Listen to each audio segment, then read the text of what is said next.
Yes, Jerry O'Green, Black Student Advocate, here on video with Ghazi. Ghazi, let's go ahead and get your full name and let's talk about what you do with your services you offer to the community and to schools. Yes, sir. My name is Ghazi Hamza Muhammad. I'm here in Phoenix, Arizona, and I run the founder of the Back on Track program, and we do quite a few different things for the young people, all centered around mentoring. We go into the schools, we develop mentoring programs. Some of the schools, especially in public schools and charter schools as well. Our primary focus is mostly on the boys. Historically, we focus a lot on young black males. We're here in Arizona now, so we do a lot of work with the Black and Latino boys and some work with Native American boys as well. So how long have you been in the Phoenix area? I've been in Phoenix for 10 years, over 10 years. Okay. So your background, are you been a counselor in the school system or just understanding through life experiences what's needed for young boys? Yeah, for the most part, it was life experiences. I was a very delinquent youngster at one time, and things was kind of rough. And I went from the age of 16 to 24. I was locked up. I'm from St. Louis, Missouri originally. I'm from St. Louis, and when I went to prison, I think what really solidified for me to work with young people. I was in prison, in maximum security prison in Missouri, and I was on my way out on working on my over 7th year. And when I went in, you can count on one hand the number of young black boys that was in maximum security prison in Missouri that was under 21 years old. Most of us was in juvenile facilities, but we wasn't in max, but when I got out, over 7 years later, almost 40–50% of everybody coming in was 15, 16, 17. These were young men with 50 years, life without parole, 100 years, life, and it was all day. So I watched that transition in prison go from an older generation coming up out of the 60s and the 70s to the youth from 1985 on with the war on drugs, cracks coming in, crack cocaine hitting the communities. I watched that transition. So it was a conversation that I heard between two young brothers. We was in solitary confinement, and one brother was 18 years old, and the other guy was 16. And these guys are in maximum security prison. And one guy had 30 years. Well, he was eligible for parole in 30 years. And the other, he wasn't getting out. He had like life without the possibility of parole. But the one that was 18, he was eligible for parole in 30 years. And they were talking across the cell to each other. And the conversation went like this. The brother 18 said to the other brother, they were both Crips. And so they talked in Crip language, right? He said, hey, cuz, by the time I get out of prison, I'll be 48 years old. He said, cuz, I can still give me a wife and some children and have me a family, huh, cuz? And the other guy with like my bro said, oh man, you ain't getting up out of here. You gonna stand there with me. And as I sat there and listened to these young guys' conversation, I'm thinking to myself like, man, I just did 7, 8 hard years. And I couldn't imagine preparing my life to spend 30 years behind. I couldn't imagine that long, though I knew people who had been there 30, 40 years. I met guys that had been locked up for that amount of time. But what really got me was the level of this young brother's humanity. He still wanted a wife. He still wanted children. He still wanted a family. He still had dreams that was quote unquote normal, that was humane. He still wanted to make something out of his life. And that really affected me, Okay. So during that, St. Louis, did you move to Arizona right away, or did you move back to the community first and then say, I got to change my environment? Yes, no, I went back to St. Louis, and it was rough. Like, when you come out and you're young, you don't have no work experience, you don't have no marketable skills, none of that, unless they're going to pay you how to steal a car or breaking houses or something, I don't know. But I had no marketable skills, so I had 8 felonies, so didn't nobody want to hire you. And it was rough. It was hell of a rough. I went through them phases of lying on my application, saying I wasn't convicted, and they find out and they fire you. And I went through all that, and it was at a very pivotal time in my life. I was looking at it in the job ads in the newspaper, and there was an ad that said we're looking for a drug and gang task force coordinator. I to have a bachelor's degree and all that. I didn't have none of that. But the description, the job description, I felt like I can do that. I do it.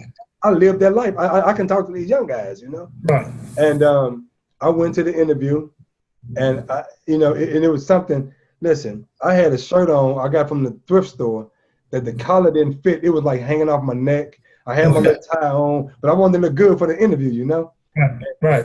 It was like 4 or 5 other brothers there. They had nice portfolios. They had resumes, and they was sharp. They had nice suits on. I'm thinking to myself, like, shit, they ain't finna hire me. I ain't thinking no job. I'm thinking them guys like, I was about ready to leave the interview, you know? And then they say, they called my name. I went back for the interview. And I told the guy straight up, I say, look, man, I've been to jail. I say, but I got a passion to work with young people. I did it when I was in prison. I told when I got my GED, I told 2 of the other young guys, some of them who was friends of mine, to get their GED, and I really enjoyed their work. And he asked me a few questions, and I left the interview. He called me back like a week later, and people say when they call you back, that means that they're interested in you. So I'm excited. Wow, this is back in the 90s, making $14 an hour. I'm like, man, I can do this, right? So I go back for the second interview. And that's what the brother, he was the director of one of the biggest nonprofit programs in St. Louis. He said, brother, I'm gonna give you an opportunity. He said, everybody on my team with the gang and drug task force, all of them got college degrees. He said, none of them been to the streets. None of them understand the streets. He said, I think you'll be a perfect addition to our team. I think you'll be a perfect person that we can add to the team and give us a fresh perspective. So we're gonna give you an opportunity. And I ran with that opportunity. I mean, they put me in one of the worst high schools in the city of St. Louis. At that time, it was Beaumont High School. It was one of the worst. And in about a month, the principal gave me an office in the building. I had my own office. And because we had started working with them young guys and getting a relationship with them and really impacting their lives in a way that some of the teachers or the guards and the police couldn't do. And from that point right there, man, it just started. I started going from school to school speaking, and it was like an avalanche effect. And then so from that point on, it's been the last 20 years been building, working a lot with nonprofits and churches, clergy, community organizations, schools, and doing that, you know. So is your organization nonprofit or for profit? It's for profit. Okay. I work a lot with nonprofits, but as of recently, I'm learning a business model to what I'm doing, and I like that more because the nonprofit that I work for, man, I'm talking about it had over 200 employees. Wow. And I didn't understand the nonprofit game, but I'm talking about overnight, we was all unemployed because the funds had dried up and they didn't like do the contract or something like that. And I'm thinking like, ain't none of these people got no job. And now all of them had degrees, they can go somewhere else. I'm like, man, where am I gonna go? What am I gonna do now? You know? Right. Yeah. Okay. So now you in St. Louis, that dry up. So now what do you decide to do? What's the next chronological order? What did you decide to do? So what I did was back in the late 90s, it was rough. That was the time when that social program dried up. It was rough to try to get another job. Everybody was saying, you got felonies, you know, you need to do this, you need to do that. Everybody telling me about the technical divide back in them days that you get into technology. So I went to school to get my A+ certification. And it was a 9-month program, and you be A+ and Network Plus certified, right? So I learned how to build computers and things, and that's when it first came out. And it was a big thing back in them days. I was building custom computers. I had my own company, Eclipse Technology. I'm like, man, we're gonna do this.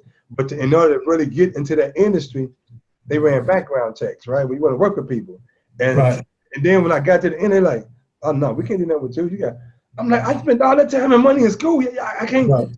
So here's again, I'm like, oh man. So what I did was I left St. Louis and I went to Atlanta. I heard that Atlanta was the mecca for our people, and it was opportunities down there. And so I left and went to Atlanta. Now I'm having children during this time now, right? So I'm having children at the time. My first 4 years I was out. I had a baby every year for 4 years by 2 different women. I wound up in custody, eventually getting custody of all 4 of them and raising all of them. And even to this day, a couple of them said when someone just moved out, they up in age now, they moved out. But at that time, I went to Atlanta. I didn't know nobody in Atlanta. When I went up there, I didn't know nobody. I mean, I didn't know where I was gonna stay, what I was gonna do, nothing.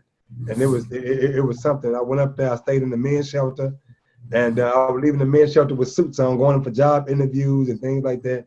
Wound up getting a job in Macy's department store in downtown Atlanta. And I met like a lot of people when I was working in the store. I used to go hang out at the AU Center where Morris Brown and Clark Atlanta and Spearman, all them colleges at. I used to go hang out and talk to the young people about social issues. And it was a group always, congregating. So that was my out psychologically and socially. I keep myself in the mix. And after about probably 2 months in Atlanta, I had my own place, my own job. I knew about 1,000 people. I mean, it was on, but in Atlanta for me, exposed me to the realms of possibilities. I was meeting brothers, I was meeting black men who were making big money using their mind. These weren't athletes or entertainers, and these were business people. Some of them young brothers that's a few years older than me. And I'm looking like, man, these guys are businessmen. They got big houses, they got nice cars, they're making money. And it showed me that it was beyond theory. That brother, if you educate yourself, whether it's formal or self-education, and you leverage that properly, you can make a good living for yourself. And I seen that in Atlanta. In St. Louis, the people I knew that had money, these were most of the hustlers. These were the cats in the street. They had good houses and good cars, but the police looking for them, man. Somebody trying to get them. But these guys and all that, they had to look over their shoulder. So it showed me kind of life like, you mean tell me brothers can do this? I was going to some of their houses and I was blown away at what I was seeing. And at the time, I went back to St. Louis. And I wound up getting custody of my children. I was going, 2 of my children had gotten foster care system because their mother had got locked up. So I went back to St. Louis and I had to battle the system, the foster care system. They didn't want to give me my children. They told me you had a violent past, you shooting people, so you're not qualified to be a father to your children. And I went and got some brothers I was locked up with who knew the law. We went like Perry Mason. We went and did our own brief, did our own legal research and everything. We learned that from prison. And we went and we fought like hell to get my children. And it was a judge in St. Charles County, a Caucasian judge. He said, man, it would be an honor for me to give you your children. He said, I've never seen a father fight so hard for their children. Everything they came with, I was on it legally and with my heart and my persistency. Like, nah, I got to get my children. Even though I didn't have no job, none of that. But you ain't going to just take my children and give them to no system, though, Right. So I went back down there and became a single dad, and it led to I wound up getting all 4 of them, and that took me on a whole nother journey. It exposed me to a whole nother thing about myself as a man, Okay, so now you got your kids. You're in St. Louis. I'm getting to how you got to Arizona. That's because the whole thing is with someone who see the video, bless them, and they need to know that something. This brother done it. I'm encouraged. I can stand up another day, and he might have to keep looking at the video multiple times to say, something. Yeah, I can fight another day, and that's what it's about. And then we'll get into what you're doing on the advocacy side and with your other kids. So powerful, brother. Yes, sir. Thank you, bro. So I was married once, wound up getting a divorce. I'm a single dad. I raised my children about 6 years by myself. Wound up meeting my wife now. She and I married. We've been married 14 years. And from day one, she had 1, I had 4. So we had a big family from day one. When she said I do, she had large responsibility. And at that time, it was still rough in St. Louis as far as economically. And to be honest, brother, we just like went on the map and like we getting up out of St. Louis. I'm going somewhere. I didn't know nothing about Atlanta. I didn't know it was a large Mexican population here. I didn't know nothing about Phoenix. I'm sorry. I didn't know the demographic, none of that. I flew out here and I checked it out. I found a place to rent and I flew back to St. Louis and I said, okay, we're going. I found a place and the guy let me pay him money from St. Louis to secure. I ain't had the money when I came out there.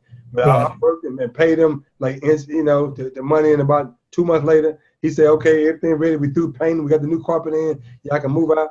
Man, we packed up the truck, hooked up a trailer to it, and we brought 7. At that time, I had 7 children. At that time, and we hit the road and came out here not knowing nobody, nothing. Now during that time, before I came out here to start making money, what I started doing was scrapping metal. And there was an older brother in the community, one of the old heads, he showed me how to scrap metal. So I did build a company up in St. Louis, Crescent Hauling, where I had, I started with a 72 half-ton Chevy. And in 6 months, I had bought me a dump truck, 2 1-ton trucks, a trailer, and I was getting all the brothers who I got working with me. They were all convicts, ex-convicts. They was all gangbangers. So we got up to like 10 guys we had working with us, either full or part-time. Totally with 10 guys. And we was grinding with it. And when the housing market crashed, it like, again, things dried up like overnight. And I couldn't foresee that. I didn't know nothing about this balloon payment. I didn't understand all that stuff right there. But most of our clients were homeowners that had residential facilities. And we were doing clean outs for them and things like that. And we were doing good work. We had integrity. They was paying us. And then all the other stuff, we were scrapping the metal. Some of the stuff we were selling and we were salvaging, Craigslist. I mean, we were trying to be creative with it and building a company. And when them housing, whatever happened with that balloon payment stuff, it dried up like instantly. So I knew that I had something that I can do. I came here to Phoenix. When we got into Phoenix, I had $1,050 in my pocket. I had already paid for the first month and last month for my place. We had no furniture, no nothing. We had them blow-up mattresses. We went to Walmart, bought some blow-up mattresses. We had that stuff with it we brought with us. And I got a wife and 7 children. The first day I'm here, I look on Craigslist, and I see a man with a truck. He wanted $1,500 for the truck. I said, man, I'll give you $1,000 cash. He said, come get the truck. My wife and I drove out there. I gave him $1,000. I got $50 left, so I got to make it hey, man, like I got a wife and 7 children. Like I can't be playing with it, you know. So I got $50, and my wife looking at me like, okay now, okay, you know. And we took that $50. I bought a temporary tag for the truck. I put $20 worth of gas in there, and the rest I bought some lunch meat and some bread for like a couple of days. I'm like, you got a truck, you got some gas, you better make this happen. Right. And the next day I went out, I rode around Arizona, not even knowing my way around and nothing. I started looking, knocking on the door. I seen old refrigerators outside. I said, excuse me, want me to pick this up free for you? They said, yeah, pick it up. I just went, and that first day I made $189 scrapping metal. And I'm like, oh, I can do this. You know? I can do this, you know? And then I started putting ads on Craigslist, like, I'll pick your metal up for you free. And I would have my children with me. You know, and I had 4 boys and 5 girls. So here it was 4 boys and 3 girls that was here with me at the time. And my younger daughter was born here in Arizona. She's 8 years old now. And I would have my sons with me. Man, we out there breaking down refrigerators, stoves, separating the copper, the aluminum, things like that. And sometimes my wife would be with me. I'd be picking up the refrigerator, throwing it on the truck, and all kind of stuff, you know. And and during this time, I'm still volunteering for schools. During all of this time, I'm always volunteering in schools. I'm always speaking to young people. I never gave up that passion, never. Through it all, even in Atlanta, I was just volunteering though. I always found a way to help in the Boys and Girls Club, the juvenile facility, the schools, the after school program. I always found a way to make time to help young people, you know. So now you've been out there, you're doing that. So right now, over the years, how many presentations have you think you've done over the last 20 years? Man, thousands, brother. I've done a lot. I've really done a lot. Like sometimes I would speak every day, and most of it was volunteer. I volunteered my time and stuff like that because, and I did that, let me say, I did that because I didn't even think I can get paid to do this. I'm gonna tell you this. And so Back on Track came up out of this right here. A year and a half ago, I was at Glendale Community College here in Arizona, volunteering my time, talking to the Black Student Association. Right. They invited me in to talk to them. I knew some of these young guys. They said, it's a positive brother, he got a lot of knowledge. We're going to invite him in and talk to us. I always do that kind of stuff, right? So in the crowd was a sister, a professor named Michelle Jackson, and she was there listening, and she was watching the impact I was having on the young people.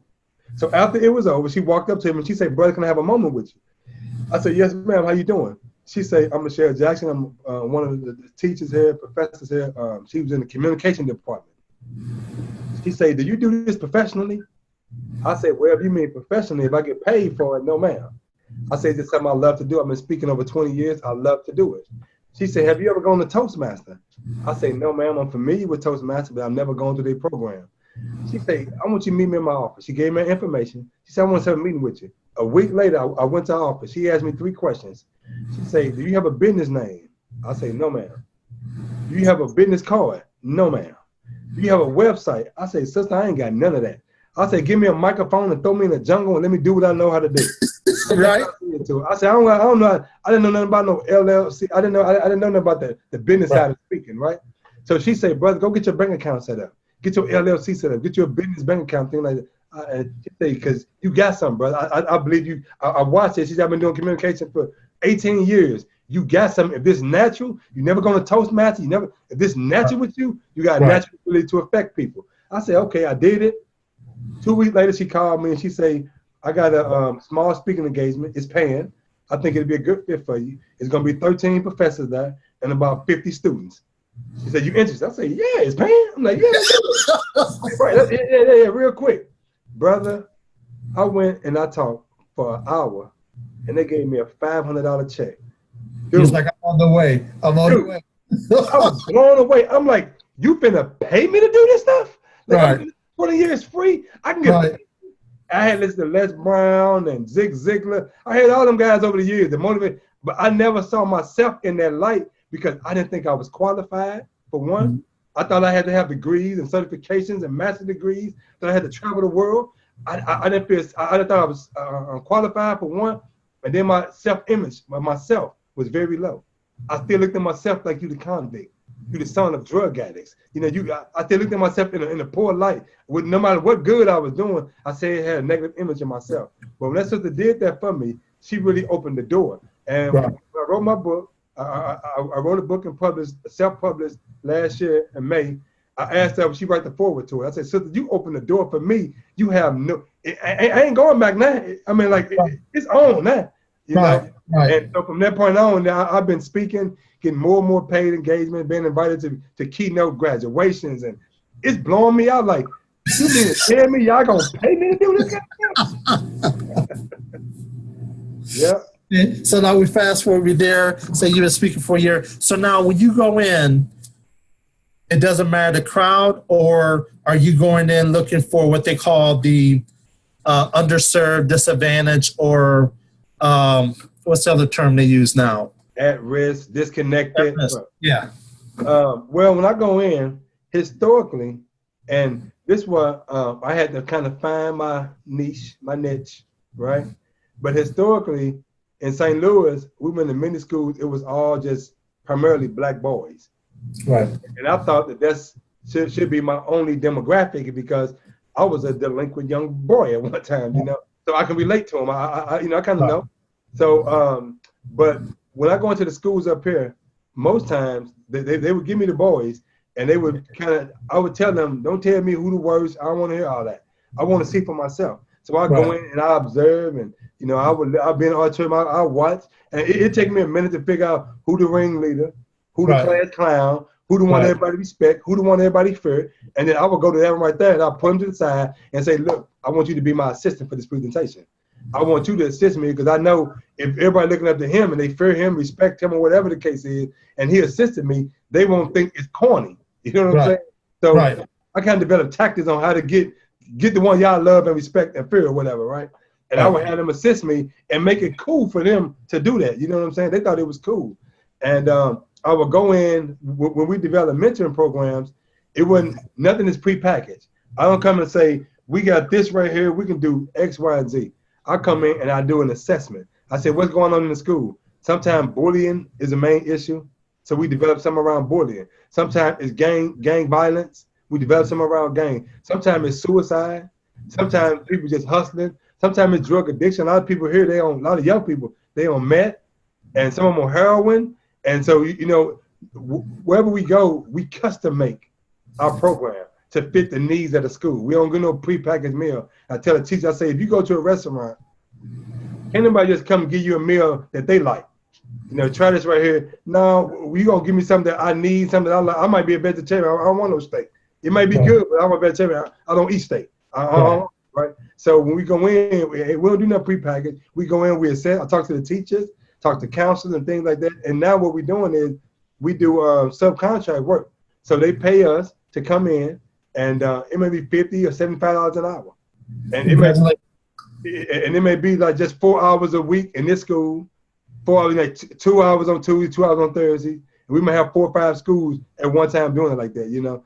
And I started working with other people to help train them to go in there, and I watch them, I listen to them, because you got to have that kind of heart. You got to have a heart to love our young people. You know, you can't just be money driven. You know, for 20 years I did it because it was just my love. You know, I didn't know I can get paid for it. You know, but now that I know, now I'm thinking like, connect your passion with your business. I ain't got to scrap metal. You mean tell me I had a security company, a technology company, a hauling company? You mean tell me because I want other things to make money for myself, but I still want to do my passion. Now I've learned that I can do both at the same time. That opened a hell of a door for me, brother. So right now, how big is your team? Right now we have on the team I got like 6 people working with me, like consistently. When we go into the schools, we got 6 people working with me, and what we do more than that is collaborations.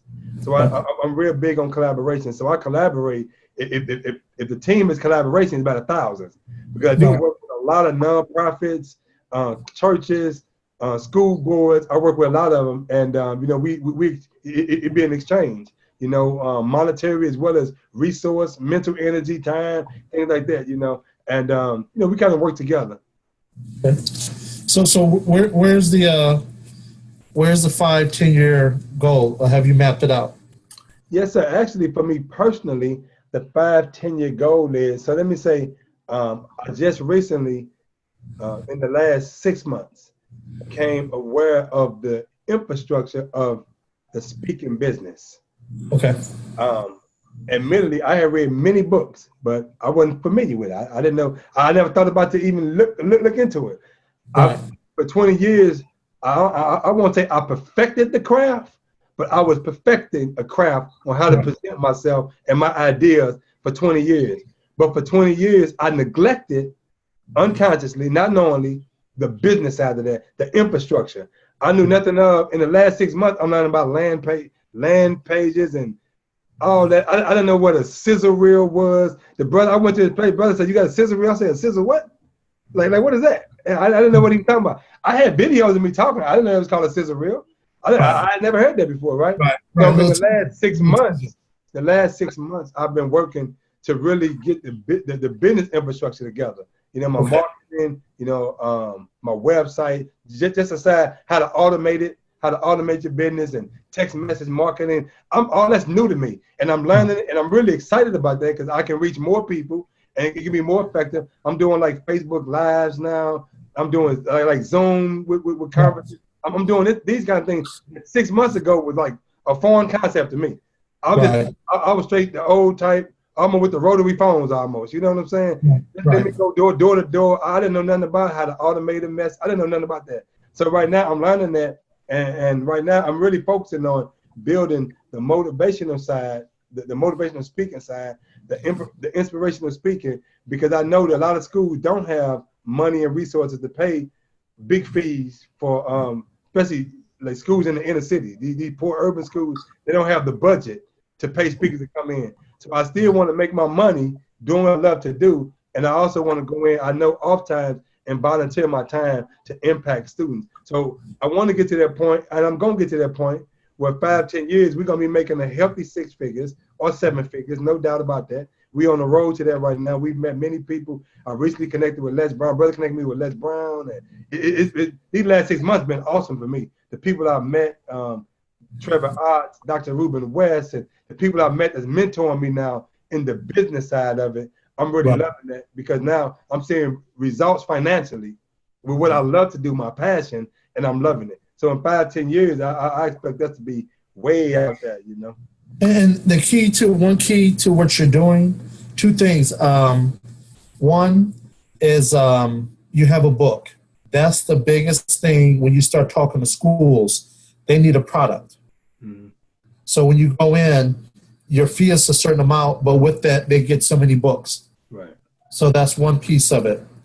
The other side is that you got so many people you already spoke to already. Now go back and have them do 30-second infomercials or 30-second testimonials for you. Right. So now when you're trying to go to another college, have the sister from Glendale Community College do a testimonial, and you send it to a package to Michigan State. because you're already in the education realm. Right. And that's going to open the door for you. So congratulations on your success, man. Thank you, my brother. So what does your day look like now when you get up in the morning? How do you lay out your day and, to go out to do your advocacy and things like that? So my day looks like when I get up in the morning, Monday through Friday, I'm part of the Black CEO Morning Show. So right now, I'm the president of the Phoenix chapter of the Black CEO, and it's a conglomerate of Black entrepreneurs, around the country. And so I get up and listen to the morning show. It kind of started me. It's like my church almost, because it's a lot of business owners, marketing, sales. It's a lot of information dealing with us and our community, our issues, and I really enjoy it. So I listen to that for 2 hours. I take my notes and I learn. And then after that, I check my emails. I go into my emails and I respond and things like that. So I'm always sending emails to people and receiving emails. And if I don't have a meeting set up, I try to set my meetings up in advance, try to work on the schedule, have meetings set up. And in the days where I don't do nothing, I still got that hustle side in me. So I do drive like transportation. Not like I don't do Uber and Lyft and things like that. I do work with a transportation company here part-time. When I don't have nothing going on for the day, I'm like, I don't have a meeting or an engagement or a school to go to, I'm still getting me some money, And until I'm really learning how to get money online and residual income and things like that, I'm still working out the kinks of how to really master that part right there. But I'm getting there though, So, I still do that. Then I spend time with my children. I still have 6 children at home, some of them, they moved out and they're in different cities now. They're in school. They're doing pretty good. I still have 6 here, and I spend time with my wife and my children, and we go to parks and museums and enjoy Arizona, the mountain, and Let's make sure we give your information, your website, and also your phone numbers in case someone want to book you for an engagement. Yes, sir. My website is GhaziSpeaks.com. That's GhaziSpeaks.com. And you can reach me at info@GhaziSpeaks.com. That's my email. And my number is 602-544-6239. Phone number one more time. 602-544-6239. So now when you go into schools, how's the reception with the teachers? So it's a two-part question. One part, they're happy to see you come in and work with the students possibly, but then the other side, now you can find out things that the school is not doing that's right. How have you dealt with that? Like when you say that, like give me an example. When you say what the school so meaning that when we go in as a Black student advocate, we're going in holding the school districts accountable. Oh, okay. Students accountable because it's a 2-lane street. Right. That when we get a call and say, hey, Jerry, they want to kick my baby out of school, and that's what the initial calls were, is that we will go in and say, before we go in, though, I need to see discipline, attendance, IEP 504, so I know what kind of student your child is. Right. It's a different picture what you paint for your child for what the district have in a perception of your child. Right. So go in and say, something? We know little Jerry's only come to school 3 days a week, but while he's there, you're kicking him out of class every hour. Let's address that because we're going to also work with the parent to get little Jerry to school 5 days a week. Okay. So we're coming in as a team, but we're saying whatever they're doing wrong, we're going to help them. And whatever you're doing wrong, we're going to hold you accountable and want to help you too and be a quarterback for the whole team. So then we move down the road, we say, student, you dropped the ball. We ran this play, you dropped the ball. Let's get back to the huddle, get it together. School district, you dropped the ball. Let's get back to the huddle and let's run this play again so we all on the same page. Right. So it's just about going in with us to grind the school. It's about everybody understanding, and the end result is that the kids still need to be in a safe, enjoyable environment to learn. We're not going in to mess up the environment to make it now a hostile place where the kid can't go to school. I hate to go to school. Then we failed. Right. So we're looking at the overall picture. So when you go in, how does that work for you? It's somewhat similar. It's hard for me to keep my mouth closed. When you see something, especially when I go in Arizona, it's a small percentage of Black people here in the whole state of Arizona. So the school district is very small when it comes to straight up black children. But when I go in, of course, they're my little brother and sister, so I have an affinity towards, little Pookie and Joneberg and them. I just gravitate toward them naturally, Right. And I never fail. I mean, never fail. Everywhere I go, the report that I'm getting of the worst child is always a black boy. Like, and recently it's been black girls too. They off the chain too. Some of these young girls off the chain. But it's always a black student, right? So I go in, I'm listening, and most times the report is coming from a white female teacher. They don't understand, he too aggressive, he is that, all this, all the things, the stereotypes, right? So I said, okay, I know what I'm dealing with here, and so I don't discount racism, and I know it plays a part, but I do know that there are some good teachers out there. I ain't gonna say everything is race related. There are some good teachers out there who trying the best they can. Some of these children are hard headed as hell. Some of them do. I mean, some of them are off the chain. You know what I'm saying? It'd be like rough to deal with that boy right there because he's just off the chain. Right. So I'll say this now. When you was talking, it reminded me of an experience I had. It was a young brother who got kicked out of school. He had got into our program, our mentoring program. I liked the young guy. He had a lot of potential to me, but he was always in trouble, always fighting. He was a little blood. He was a member of the Bloods. He was always fighting. Come back to school, fight again. Cussing people out, disrespectful. But when you talk to him, he had a lot of sense, right? Now, they wound up kicking this boy out of school indefinitely. When I heard, cause I thought we was getting like making some inroads with him. So when I heard, I'm like, no. I go to the principal. I say, look, man, can we get this boy? Is there anything we can do to get this boy back in school? The principal looked at me and said, Brother Muhammad, if we let him back in school, it's gonna be on you. If he fight for anything, it's gonna be on you. I say, man, I'm willing to do that. I go to this guy's house, which I never done, and what I found out, no teacher. He had all them IEPs. He did all that stuff. They had psychiatrists, counselor. Nobody had never did a home visit on this brother, right? Listen to this. I go to his house. Look at his living conditions. I was blown away. What I found out was he was 14 years old. At 12, him and his sister watched their father be murdered right in front of their eyes. The mother had a heroin addiction. At 13, the mother OD'd. A year later, almost a year later, she OD'd on heroin, and him and his sister trying to hold their mama together while she vomited, and her eyes in the back of her head, and she dying, and they don't know what to do. These children never had no counseling. Right. They was turned over to their grandmother who had a gambling problem. So all the little money they got from their parents, like the SSI money, she was taking it because she was an alcoholic and a gambler. She was taking it, drinking it, and going to the boat. So I was saying to myself, hell, if I was in this condition, I'd be bad too, hell. I'd be angry at the whole world, Right. And so when I seen that, it made me, when I went back to the school and told the teachers what was going on, they was blown away because they've all judged that little brother and condemned him to be a thug and a hoodlum. He destined for prison, but nobody knew what condition that young boy was in. Nobody even inquired because he stayed in so much trouble. He was on the list like, pay him no mind. Just put him out and lock him up every time. But nobody took time to go and see what that little young boy was going through. Now, I know every situation is not that extreme, but there are too many of our children. That's why I like what you're saying about, you go check on the children, you work with the families, because a lot of people don't work with the families. And the school just condemn these children. Man, I've gone to children's houses, mama straight up drug addict. She out there selling herself. And I mean, no water on, no electricity. And this young 15-year-old boy got to steal from stores to feed his siblings. He's the oldest, he got to steal and all that just to feed his siblings. And this young brother, he told me this brother say, Brother Muhammad, I ain't scared to die.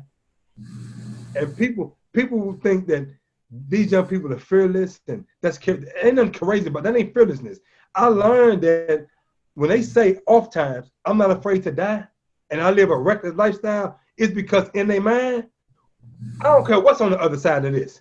It got to be better than what I see right here. It got to be better than my daddy ain't here, my mama on drugs, we don't got no lights, no gas, we poor, she's selling all the food stamps. It got to be better than that right there. So whatever on the other side, let me see that. So, so a lot of them are living very reckless because they're not afraid, not that they want to quick to go see that, but I'm not afraid to give up this. You know what I'm saying? Right. So I love what you were saying about that advocacy. And I do it both ways when I see it on the teacher's part, because I'll pull a teacher to the side. Another example, I'm going to give you this. This was with a black teacher, a sister. I go into a school recently, a few months ago, in a city in the Midwest, down in St. Louis. I go back to St. Louis. And when I'm down there, they invite me into the school to speak. It's a school almost 100% black. And I go into the school, and as I customarily do, I always want to ask them, what's your goals? You know, what's your plans for your life? You know, they say doctor, lawyer, you know, and this was a middle school, right? And this young brother said, Mr. Muhammad, I want to be a scientist and an NBA basketball player at the same time, right? The teacher, look at what this is a black teacher, a woman teacher, she said this right here, and I quote, in front of this boy and all the students, I'm standing there, she said this, that's the dumbest shit I ever heard in my life.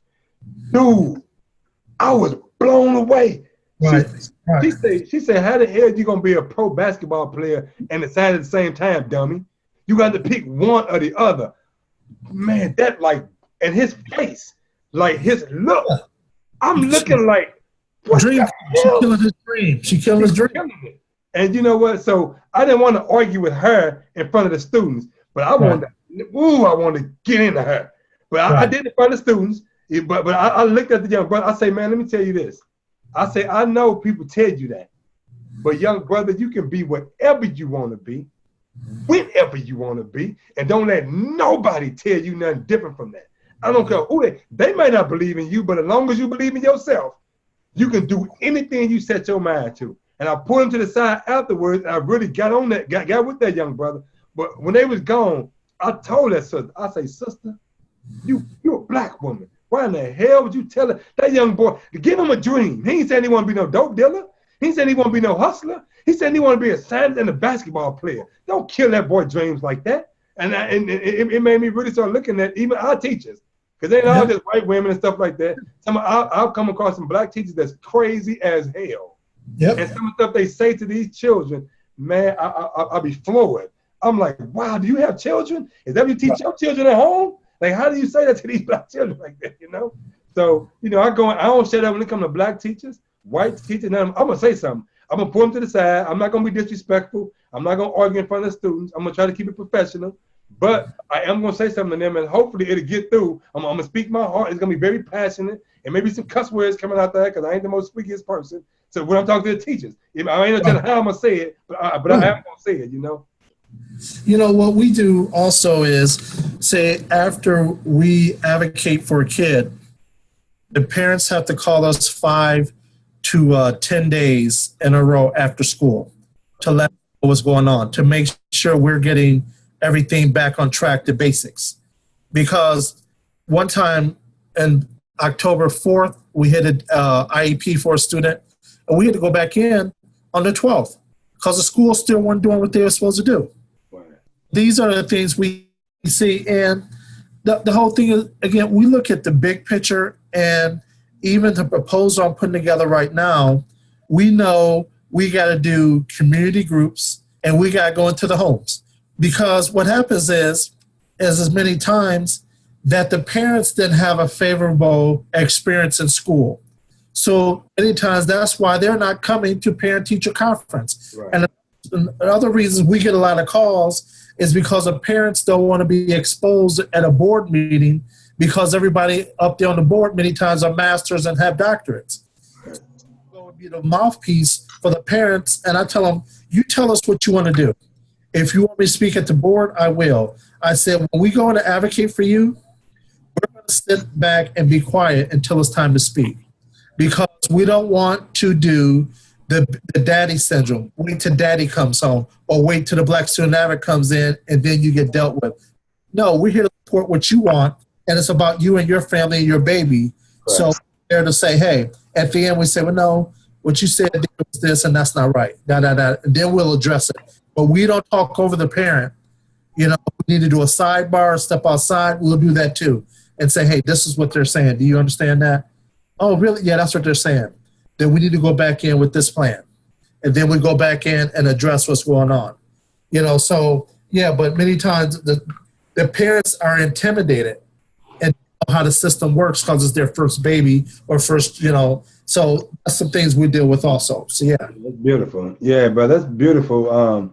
And that work that you're doing is so important, brother. The organization, the work that you all is doing, because too many of our parents feel like that. We feel uncomfortable. Many of them in the inner cities, they uneducated. They lack the formal education, and some of them just don't know how to express themselves. I mean, in a way that they don't feel is demeaning to them. I remember the first IAP meeting I sat in on. I had permission from the mother to sit in. She knew I had been working with her son. She grew a love for me, and she told the school, like she felt embarrassed to be there, but she said, I want Brother Muhammad to be there. So I go, and they say, well who are you? Yeah, I'm Brother Muhammad, and right. I sat in on the meeting, and I watched, and as I listened, I'm listening with a critical ear how they deal with this young black boy. And it's too often, their first thing is to medicate them. They want to put them up in the psychiatrist and, put them on the Ritalin back in the day. I don't know what it is now, but it may be still Ritalin. It's some other stuff they got out now, medication-wise. And this young boy here, I had been working with the family. I knew that it wasn't nothing. He didn't have a mental imbalance. He really didn't. He didn't have in terms of, he wasn't like insane or nothing like that. He was socially dysfunctional. He was hard-headed a little bit. He tapped up a little bit, and plus he needed to have just a little hug sometime and say, I love you, but they would try to put him on medication. So I spoke up and I said something on his behalf, and it prevented it. Like what I said, I argued on his behalf, and it prevented them from medicating this young boy. But the mother, then I found out is that they come to the mother, and I don't know how all that worked, but I know if you allow your children to be medicated, you can put yourself up some kind of check, right? Yeah, you money. So they came to the mother, and she poor. She got 5 other children, and she told him, she said, "But Brother Muhammad, I can do the check, and it's gonna calm him down." And I'm like, sister, don't you do that? What you do? It's straight up for money. And I've had black students straight up, brother, tell me my mother told me to act a certain way when I go in for these tests just so she can get money. I'm blown away because these children, they docile now. They almost like pre-exposed to being drug addicts now. Yep. And they literally say, my mother told me to do this. My mother told me to act like this, act like I was crazy, and all for the money. So it's so many dynamics. That's why I love what you're doing. You say you got to deal with the parents, because it ain't just a school system. The system is messed up. But man, some of our parents is off the chain, man. Right now we have 3 black male counselors and 3 black women counselors. And so part of the survey we're going to do is asking, if you had diabetes, would you be on medication? If you had high blood pressure, you'd be on medication. And then down the survey, we're going to ask if your student needed mental support and needed something, if there was a chemical imbalance, would you seek help or would you seek counseling? Because as us as a community, it's okay for us to have a broken arm or broken leg, but we don't want to be considered weak. Right. So that's the other stigma. And what I told the school is, I said, understand, when we deal with these students, we're dealing with them and we want to see them outside of campus because we don't trust the institution. Still, we have to do community meetings, and part of the survey is we're going to do the actual written multiple choice, but then we're going to go in and then close the door and say, you know something? If you say how you want to say it, we're just going to document it, and we're not going to clean it up for the report. If you tired of this shit, you're tired of this shit. Right. Because we got to deal with it while it's a flicker before it becomes a flame. That's good. Yeah, and so that's what we're looking at, because too many times we want to dress things up and put a tuxedo on it when it ain't right. That ain't what she said. Right. She said she was tired of this. Yeah, right. She's about fed up. No, she's tired of this shit. Right. Things like that we see. So it's just a lot of work to be done. And just like you said earlier, in California, it goes black boys, black girls, then every other race of boys.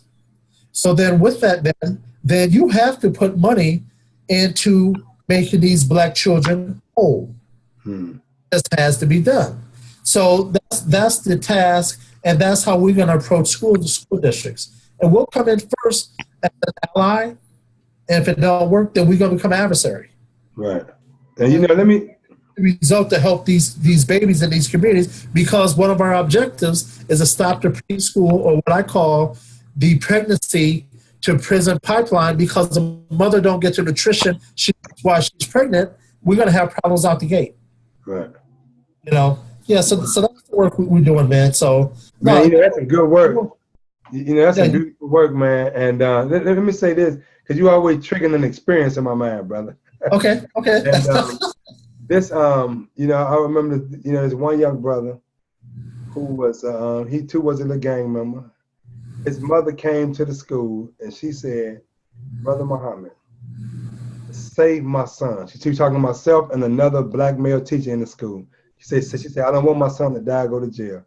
She said his father was killed. His big brother just went to prison. His uncles have been killed. He the only one left. Save him, right? She said, I would sign a paper saying that if y'all whoop his ass, I'm not going to sue the school district. I'm cool with it. I'm cool with it. Save him. I would sign it with a paper. I'll sign it right now, but I want y'all to save him. Now, this young brother, one day he was clowning with a black woman teacher. I mean, clowning. They got on the microphone. They said, brother, before they called the guards, they would go on the microphone and say, Brother Muhammad, come here. Because I had like a big brother relationship with these young guys. I wasn't like the police, you know. I ain't telling you up to the police. I ain't roll like that because I got to tell the police. So that was out of my psychology. But I was like that big brother who would pull your ear and smack you upside your head and say, pull your pants up, boy, we're going to get this right. So I go to the room and he cussing and calling up bees and everything, right? And this other teacher, brother Mac, we call him, Tortel McCloud was his name. Big old brother, you know, about 6'5", big, burly black man, dark-skinned brother, you know. But he grabbed this young brother and he hugged him. And he was talking, and he said, Pig. The brother, they call him Pig, right? Now, you know, as a Muslim, I always had a problem calling him Pig. I said, brother, I got to call you chicken or beef or turkey or something, man. I can't call you Pig, brother, right? And he would always say, come on, man, my name Pig, brother Muhammad. And, but Brother Mac grabbed this young brother and he hugged him and he said, brother, I love you. That's all he needed. Man, this brother, like, from a raging beast, it like paralyzed him. He stopped, looked up at Brother Mac, and man, I'm talking about a tear came down this brother's eye. What he said was this, he said, when he calmed down, and Brother Mac and I had him in the hallway, they ready to suspend him and everything. He said, he did get suspended, but he said this. He said, I never had a black man to tell me he loved me. Yep. Man, I never forgot that experience. That affected me to the core. Now, when I was in Atlanta, I get a phone call that this young brother had got killed. Oh, wow. He tried to carjack somebody, and the guy come out, you know, and with a gun, and he wound up getting killed. When I was in Atlanta, I got that phone call, so I had to go back for that little brother's funeral. But love, brother. No matter what kind of advocacy we do on the basis of it, when it comes to our children, love got to be the base of it. It got to be. And even the parents, some of the parents, they haven't had that kind of real love without, you know, some of the women we deal with, they don't know what it's like to be loved by a man who don't want sexual favors from them. There you go. You know, I'm going to support you and help you. They be thinking like, you know, what I got to do? You ain't got to do nothing. Take care of yourself. You know what I'm saying? That's all it is. And that's all it is. You know, I had one parent that I advocated for, and I went in. The first thing I went in and told the young brother, I said, "Hey, man," I said, and the mother was late bringing him to school the day I was going to advocate for him. I said, "It don't present well. I'm here to advocate for your son, and y'all late." And she says, "Well, Jared," she gave it back. I said, "Okay." I said, "Hey, man," I said, "My name is Jerry. You know, I know what's going on. What they done in there to you, said to you was wrong. Teacher, administration was bullying him." I said, "That's wrong." I said, "But if you want to be treated different, many times we got to look different." watch the difference how they treat me when I walk in here with a bow tie on. I said, watch how that happens. And I said, you want to be different, but you look like another million young black men walking around, young boys with your pants off your butt. So the first thing I need you to do is pull your pants up when we go in here. I said, we're good with that? He said, yes, sir. I said, okay. So we go in and we start the advocacy and everything.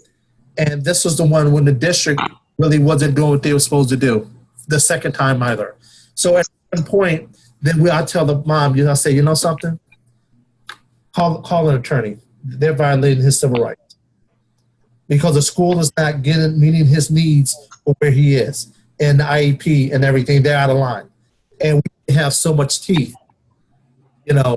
We're coming in and doing what we do. But I said, yeah, the attorney, go ahead and give him a call and start the process. And like I said, we're trying to keep everything where we can work with you as a team. But if not, if you only, again, because the business, you only understand when you get paper put on you, we get it. So yeah, but no, it's a lot of work. It's very fulfilling, and I love our people, man. So I'm just, from the Black Business Expo, what I do to, helping veterans because I'm a veteran myself, to the Black Student Advocate. It's just, again, just helping because you see things that's not right. And the other thing is that, and I know you experienced it, when someone from the outside who's not the Department of Education go in and tell them they're wrong. Right. They're like, oh, and who are you? I'm just a part of the system. I see, and I ask, how's that in ed code? How's that in the law that you're doing that? Show me that. Right. They're like, oh, well, no, we're going to work with him, Nigeria. I'm sure you were. And like I say, just because parents use, I got a Black Student Advocate, the whole temperament changes. Right. So yeah, it's a lot of work, like I said, but it's need to be done. And because of our grades for the Black students are where they are in California, it's a lot of work to be done. And we're the only community where everyone else can be elevated and we can be left behind. And then when we come up, then everybody else has come up. So with the Black community, when we come up, the tide rises for everyone. Right. And we know that. So yeah. So hey, give your website and your phone number again, man. Yeah, the website is GhaziSpeaks.com. That's GhaziSpeaks.com. You can reach me through email at info@GhaziSpeaks.com. And my number is 602-544-6239. And I want to say thank you, brother, for the work that you all are doing. I need to come up to California and connect, brother Jerry. Yes, sir. Yes, sir. Ain't that far now. Arizona right down the street from you now. Oh, yeah. Yeah, you're about 6 hours away. Right. The thing is that through technology like this, we're going to connect, and we always look at how we can collaborate. That's the biggest thing, is collaboration. So part of what we do is we're coming out with a printed publication, and I'm really leaning toward the Black Student Advocate School Report Card.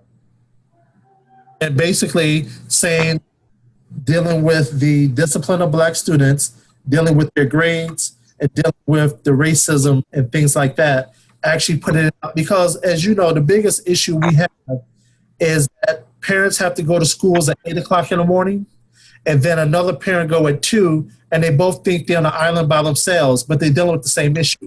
Right. So when we have the publication and put everything in a central point, then we're going to see if it's systemic. Right.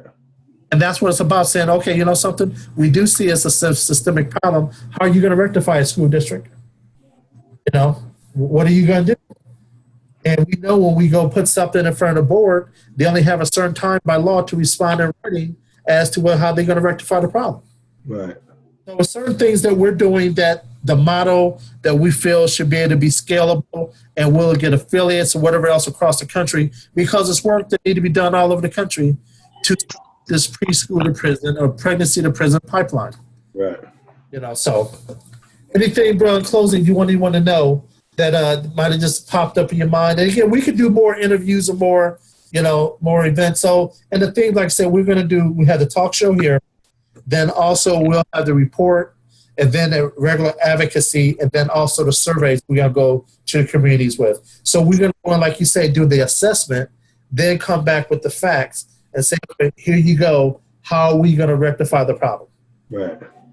Yeah. So I would just end with anyone who would ever hear this video in the future, is that no matter what you're going through in life, we was always taught that experience is the best teacher.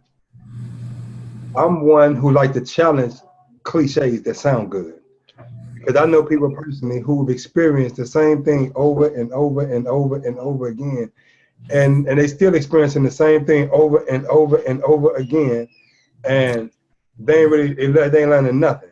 I believe though that in every experience that there's a lesson, and that it's the lesson in the experience that catapults us to another level. And what I liken that to is when you baking some bread, you have all of the ingredients to bake this bread. You can have your flour, your sugar, your butter, your, you know, the dough, the salt, whatever you need, the grain, whatever you need.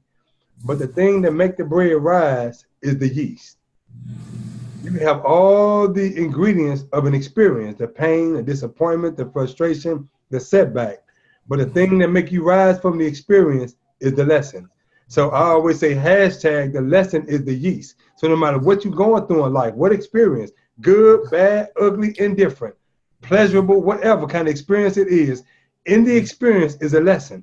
Get the lesson from the experience, and the lesson will literally catapult your life to a whole other level. So I would say no matter what you're going through, look at your experiences differently. It may be hard, it may be rough as hell, but it's a lesson, even in that can help take you to another level.